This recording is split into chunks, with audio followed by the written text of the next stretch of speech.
আসসালামু আলাইকুম রহমতুল্লাহি ওয়া সম্মানিত দর্শক, আজকের যে শিরোনামটি নির্ধারণ করেছি শিরোনাম নিয়ে কোনো রকম ভনিতা না করে সরাসরি আলোচনায় চলে যাই। সাবেক প্রধানমন্ত্রী শেখ হাসিনা তিনি এখন ভারতে রয়েছেন রাষ্ট্রীয় মেহমান হিসেবে। সেখানে বসে যা কিছু করছেন, যা কিছু বলছেন, প্রায় সব কিছুতেই বাংলাদেশ তোলপাড় হয়ে যাচ্ছে। তিনি টেলিফোনে কারোর সঙ্গে কথা বলছেন, সেটা আবার তার যারা লোকজন রয়েছে তারা ভাইরাল করে দিচ্ছে। তিনি বিদেশে বিভিন্ন যে আওয়ামী লীগের অঙ্গ সংগঠন রয়েছে বা সংগঠন রয়েছে তাদের সঙ্গে ভার্চুয়ালি অডিও সেই বৈঠক করছেন, সেগুলো বাংলাদেশকে তোলপাড় করে দিচ্ছে। তিনি বাংলাদেশকে ঢুকতে চাচ্ছেন, তারপরে তিনি প্রতিশোধ নিতে চাচ্ছেন, তারপর তিনি নসিহত করছেন, সাজেশন দিচ্ছেন। ডক্টর মোহাম্মদ ইউনূসের পিছনে আগে যেভাবে লিখেছিলেন ওভাবে লেগে আছেন। এই কাজগুলো তিনি অবিরত করে যাচ্ছেন। এবং সর্বশেষ তিনি ছাত্রদের উদ্দেশ্যে যে ভাষণ দিচ্ছিলেন ওটাকে প্রতিহত করার জন্য যখন থ্রেট দেয়া হলো যে ৩২ নম্বর বুলডোজার দিয়ে ভেঙে ফেলা হবে, তো বোঝার চেষ্টা করুন যে একদিকে বুলডোজার দিয়ে ভাঙছে এবং নিঃসন্দেহে ওই যে বুলডোজার দিয়ে যে ভাঙছে সেই ছবি তিনি দেখছিলেন এবং শব্দ তিনি শুনছিলেন। এর কারণ হলো যারা যারা এই কাজ করছিলেন তার মধ্যে তার যে এজেন্ট ছিল না কথা বলা যায় না, কিন্তু একদিকে তার যে অস্তিত্ব, তার পৈতৃক বাড়ি, তার গর্বের ধন, তার যাকে বলা হয় আইডেন্টিটি, তার পলিটিক্যাল যাকে বলা হয় মূলধন, রাজনৈতিক মূলধন, তো এটা যখন তছনছ হচ্ছিল তখনও তার কণ্ঠ ছিল দৃঢ়। তিনি ছিলেন অবিচল, তিনি ছিলেন প্রতিহিংসা পরায়ণ এবং তিনি ছিলেন যাকে বলা হয় আগামী দিনে আরো বড় কিছু করার স্বপ্নে বিভোর, এবং সেইভাবে তিনি প্রায় ৪৫ মিনিট বক্তব্য দিয়ে গেছেন। তো এখন এটা দ্বারা আসলে কি বোঝায়? এটা দ্বারা ভবিষ্যতের যে আওয়ামী লীগের পরিণতি এটি কি ইন্ডিকেট করে? অনেকে নীতি কথা আমরা বলছি যে শেখ হাসিনা নিজে পালিয়ে গেছেন, তার আত্মীয় স্বজনদেরকে তিনি নিরাপদে নিয়ে গেছেন, আর টাকা পয়সা তো অনেক আগেই তিনি নিয়ে গেছেন। আমরা বলার চেষ্টা করছি আওয়ামী লীগের যারা কেন্দ্রীয় নেতা তারা ১৯৭১ সনে যেভাবে দেশ ছেড়ে কলকাতাতে নিরাপদ আশ্রয় নিয়েছেন, এখন কলকাতার বাইরে তারা লন্ডনে, আমেরিকা, ইউরোপ, কানাডা সব জায়গাতেই বৃত্ত এবং বৈভবের বিশাল পাহাড় গড়ে তুলে তারপর ওখানে থেকে এদেশের যারা নিরীহ আওয়ামী লীগার কেবলই মাত্র নৌকা করে বঙ্গবন্ধুকে ভালোবাসে তাদের জীবনকে বুলডোজারের তলে ফেলে দিয়েছেন, তাদের জীবনকে হাতুড়ির নিচে ফেলে দিয়েছেন, আর ওখানে বসে বসে একটার পর একটা অনার সৃষ্টি তৈরি করছেন। এটা আওয়ামী লীগ যারা প্রতিপক্ষ তারা বলে শেখ হাসিনাকে নৈতিকভাবে দুর্বল করার চেষ্টা করছেন আর আওয়ামী লীগের মধ্যে বিভেদ তৈরি করার চেষ্টা করছেন। কিন্তু আপনি যদি খোঁজ নিয়ে জানেন তাহলে দেখতে পাবেন যারা বিদেশে আছেন আজ পর্যন্ত গত ৭ মাসে একটা সিঙ্গেল লোক শেখ হাসিনাকে গালি দেয়নি।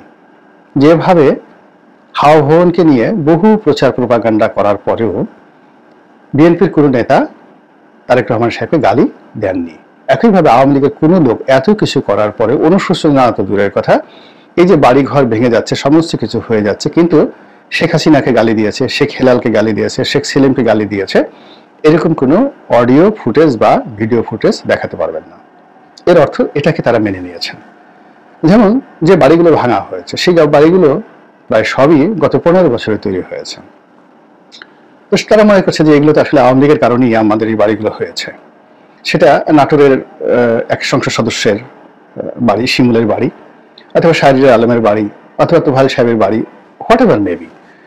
১৫ বছর বা ২০ বছরের পুরনো বাড়ি খুব অল্প আছে, বেশিরভাগই আধুনিক বাড়ি, এগুলো তৈরি হয়েছে ২০০৯ সনের পরে। কাজেই তারা মনে করছে যে ঠিক আছে, আমি ১০০ কোটি টাকা রোজগার করেছি, ৫ কোটি টাকা দিয়ে একটা বাড়ি করেছি, বাকি খরচ করেছি ৫০ কোটি টাকা, আমার কাছে তো এখনো ৫০ কোটি টাকা আছে, কাজে ভাবুক না বাড়ি, বিনিময়ে আবার নেত্রী আসুক, নেত্রী এসে আবার আমাদেরকে ক্ষমতা নিয়ে যাক। এর কারণ হলো সেই 111 থেকে শুরু করে এ পর্যন্ত দলকে এই পর্যায়ে নিয়ে আসার জন্য মূলত ভালো বলেন মন্দ বলেন একক কর্তৃত্ব বা কৃতিত্ব শেখ হাসিনার।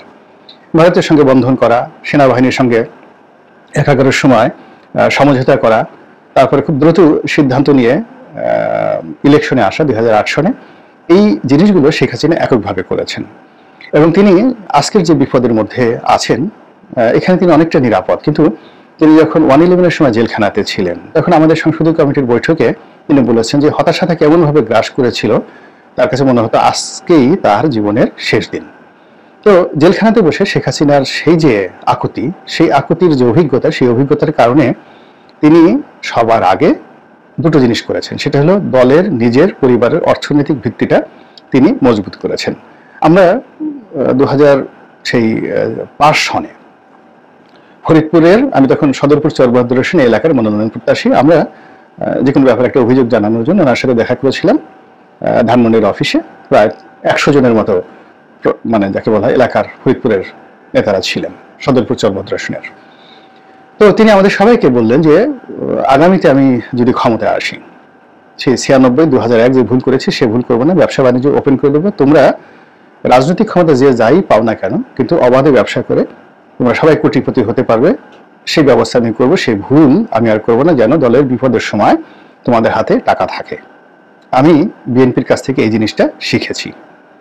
এই সময়টাতে তিনি আমাদেরকে কথা বলেছেন। এবং আবার যখন 2009 সনে পার্লামেন্টারি কমিটির বৈঠকে, প্রথম বৈঠকে তিনি বলেছিলেন যে আমি যে বেঁচে আছি এটা আমার স্বপ্নের বাইরে, আমি স্বপ্নেও দেখিনি, আমার কাছে প্রতি মুহূর্তে মনে হতো আমি মরে যাচ্ছি, আমি ধ্বংস হয়ে যাচ্ছি। তো আমি যেহেতু বেঁচে আছি, আমার কাছে মনে হচ্ছে যে আল্লাহ আমাকে বিশেষ কতগুলো কাজ করার জন্য বাঁচিয়ে রেখেছেন। তো কাজেই যে যাই বলুক, যে যত সমালোচনা করুক, আমি আমার কাজ থামাবো না। আমি যে সিদ্ধান্তগুলো নিয়েছি সেগুলো অক্ষরে অক্ষরে বাস্তবায়ন করব। এই কথাগুলো 2009 সনের জানুয়ারি মাসের যে প্রথম সংসদীয় কমিটির বৈঠক হলো, পার্লামেন্টারি কমিটির বৈঠক, তিনি এই ক্লোজ ডোর বৈঠকে, যেখানে কেউ থাকে না, সরকারের কোনো কর্মকর্তা থাকে না, শুধুমাত্র এমপিরা থাকেন, এমনকি পার্লামেন্টের কোনো ওই গেটম্যানও থাকে না, শুধুমাত্র এমপিরা থাকেন। তো সেই বৈঠকে তার সেই দৃঢ়তা ছিল। এখন দেখুন 2025 সনে এসে তিনি একই কথা বলছেন যে আমার তো মরে যাওয়ার কথা, যদি গণভবনে আন্দোলনকারীরা ঢুকতো তাহলে আমাকে মেরে ফেলতো। তা আমাকে আল্লাহ বাঁচিয়েছেন, কেউ না।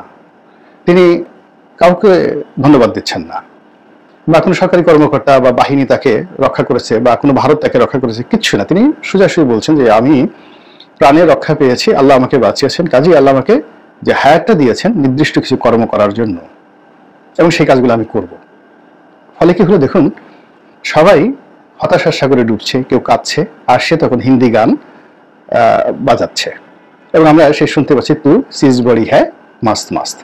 তো তিনি সেই হিন্দি গান শুনছেন, রং তামাশা করছেন, হাসি ঠাট্টা করছেন, নেতাকর্মীদেরকে উদ্বুদ্ধ করছেন।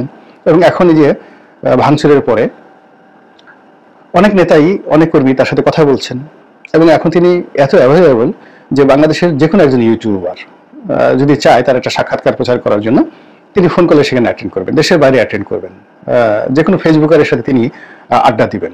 তো এইভাবে তিনি নিজেকে উন্মুক্ত করে দিয়েছেন। ফলে নেতাকর্মী যারা দেশের ভিতরে বাইরে রয়েছে, প্রতি মুহূর্তে তাকে টেলিফোন করার সঙ্গে সঙ্গে পেয়ে যাচ্ছে, এবং সে আগের থেকে ঘুমাতো না। বাংলাদেশে যখন ছিল, ওবায়দুল কাদেরের সেই কথা মনে আছে যে তার নেত্রী ঘুমায় না। তো তিনি অনেক আগের থেকে 2-3 ঘন্টার বেশি ঘুমান না। আর যারা দীর্ঘদিন এইভাবে নির্ঘুম রজনী যাপন করেন, তাদের সাইকোলজিক্যাল, মেন্টাল অ্যান্ড ফিজিক্যাল অবস্থা কোথায় পৌঁছে এটা ডাক্তাররা ভালো বলতে পারবেন, কিন্তু তিনি আসলে ঘুমান না। এবং তিনি যখন প্রধানমন্ত্রী ছিলেন, সকল সুখ স্বাচ্ছন্দ্য নিয়ামত যখন তার পূর্ণতা ছিল, তখন যদি তিনি রাতে নির্ঘুম কাটাতেন, 1টা, 2টা, 2টা পর্যন্ত তিনি জেগে থাকতেন। আবার তাহাজ্জুদ নামাজ পড়ে তিনি তালিকা করতেন, যা কিছু করতেন, তারপরে তিনি ঘুমাতেন না কি করতেন জানি না, কিন্তু সকালে সবার আগে উঠে সেই বাগানে আসতেন, গণভবনের বাগানে আসতেন, তারপর শেষে অফিসে বসতেন।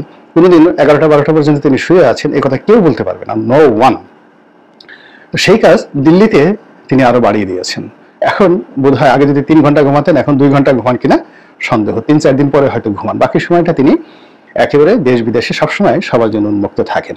তো এই যে তার যে একটা বেপরোয়া মনোভাব, এই বেপরোয়া মনোভাবের যে পরিণতি, সেই পরিণতি আমরা যারা আছি বাংলাদেশে, কেউ শেখ হাসিনার পক্ষে, কেউ বিপক্ষে, সেটা বুঝতে হবে যে তিনি খুব সহজে ছেড়ে দেবেন না। 2 নম্বর হলো যে মানুষ যখন হতাশ হয়ে পড়ে, তখন তার চেহারা ছবিতে আপনি দেখবেন যে কালিমা লিপ্ত হয়, তারপরে তার কণ্ঠ ভেঙে যায়, সে কাঁদে, তার হাত পা কাঁপে, থরথর করে হাত পা কাঁপে।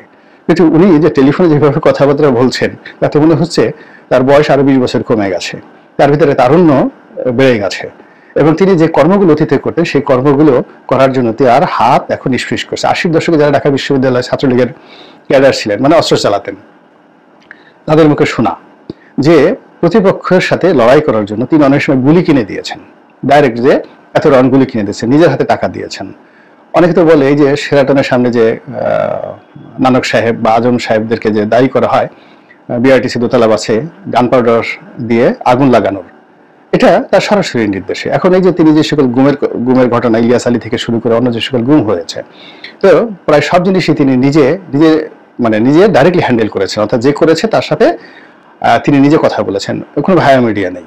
সে যেই করুক না কেন, যেমন ধরুন একজন মেজর যদি কোনো একটা কাজ করে থাকেন র্যাবের, তাহলে মেজরের সাথে শেখ হাসিনার ডাইরেক্ট যোগাযোগ ছিল, তিনি র্যাবের ডিজির মাধ্যমে বেনজিরের মাধ্যমে কোনো কাজ করাননি। আবার বেনজিরকে যেটা বলেছেন ওটা ডাইরেক্ট বেনজিরকে বলেছেন। কোন ওসি প্রদীপকে যদি তার দরকার হতো সরাসরি প্রদীপকে তিনি সেই কর্ম করতেন। তো একইভাবে এই কাজ করে তিনি আওয়ামী লীগকে সামলিয়েছেন, এরশাদকে সামলিয়েছেন, ফ্রিডম পার্টিকে সামলিয়েছেন, জামাত শিবিরকে সামাল দিয়েছেন, রাষ্ট্র ক্ষমতা 15 বছর বৈধ অবৈধ অনিয়ম যা কিছু হোক না কেন তিনি চালিয়েছেন। এই বুদ্ধি দিয়ে তিনি ভারতকে নাকানি চুবানি খেয়েছেন, আবার এখন সে ভারতের মেহমান হিসেবে ভারতে আছেন। চীনকে নাকানি চুবানি খেয়েছেন, আমেরিকাকে নাকানি চুবানি খেয়েছেন।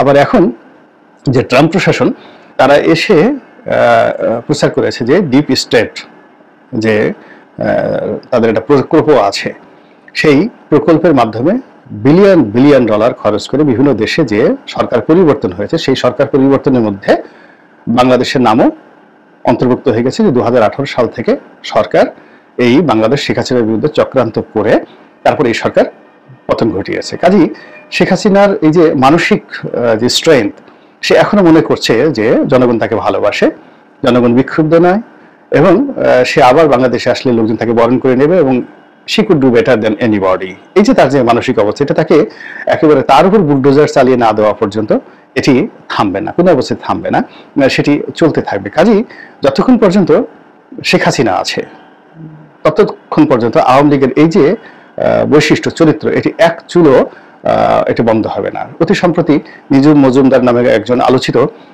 আওয়ামী লীগ নেতা আছেন, তাকে অনেক অনেক কথা বলেন, কিন্তু তিনি আওয়ামী লীগ করেন, খুব স্ট্রংলি আওয়ামী লীগ করেন। তো তিনি একটি স্ট্যাটাস দিয়েছেন, দেখলাম যে সেই স্ট্যাটাসে তিনি বলার চেষ্টা করেছেন যে শেখ হাসিনা যদি হিমালয় পর্বত হয় তার তুলনায় তিনি একটি তেলাপোকা। এই কারণে বলেছেন যে তিনি হয়তো এই সময়টিতে তার সাথে কথা বলেছেন এবং তাকে পরামর্শ দিয়েছেন যে আমেরিকার দাবি মেনে নেন, এটা করেন, এটা করেন, ইত্যাদি ইত্যাদি, এইভাবে তো আসলে শেষ হয়ে যাব। তো তার প্রেক্ষিতে শেখ হাসিনা যে দৃঢ়তা দেখিয়েছে, যে কথাগুলো বলেছে, সেই কথা শুনে নিঝুম মজুমদার তিনি অনেকটা ঝিম মেরে গিয়েছেন। তো বুঝতে হবে যেমন সেটা তিনি আবার স্ট্যাটাস দিয়ে জানিয়েছেন। কাজেই এখন যারা শেখ হাসিনাকে বিরোধিতা করতে চান, তার বিরুদ্ধে যে সকল অভিযান চলছে, অপারেশন ডেভিল হান্ট থেকে শুরু করে সেই যাকে বলা হয় 32 নম্বর মসজিদ নির্মাণ, মন্দির নির্মাণ, অন্যান্য বাড়িঘর ভাঙা, তার সঙ্গে সঙ্গে সবাইকে বুঝতে হবে যে কোন জায়গাটাতে আঘাত করতে হবে। ব্রিটিশরা নেপোলিয়ন বোনাপার্টকে, ফ্রান্সকে তারা লক্ষ্য করে, মানে ফ্রেঞ্চ আর্মিকে বা ফ্রান্সকে কখনোই ব্রিটিশরা লক্ষ্যবস্তু করেনি, তারা সবসময় নেপোলিয়ন বোনাপার্টকে লক্ষ্যবস্তু করেছে এবং নেপোলিয়ন বোনাপার্টকে বেশ কয়েকবার তারা আটকে রেখেছে এবং তিনি সেখান থেকে একবার বের হয়ে আবার তিনি সেই পুরো ফ্রান্সের যাকে বলা হয় কর্তৃত্ব নিয়েছিলেন।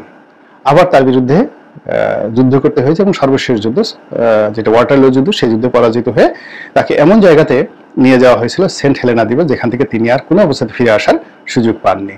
তো কাজেই শেখ হাসিনা যেখানে আছে, আপনি যদি নেপোলিয়নের জীবন থেকে নেন এবং ব্রিটিশদের আচরণ দেখেন, তাহলে আপনাকে বুঝতে হবে যে বাংলাদেশের বিরুদ্ধে, তারপরে আওয়ামী লীগের সাধারণ নেতাকর্মীদের বিরুদ্ধে, সেনাবাহিনীর বিরুদ্ধে, পুলিশ বাহিনীর বিরুদ্ধে আমরা যে বিষোদ্গার করছি, এটি দরকার নেই। মূলত এখানে প্রভোগ যে করছে, যদি পারেন তার সঙ্গে প্রতিযোগিতা করেন। আল্লাহ আমাদের সবাইকে হেদায়েত দান করুন এবং হেফাজত করুন। আসসালামু আলাইকুম ওয়া রাহমাতুল্লাহি ওয়া বারাকাতুহু।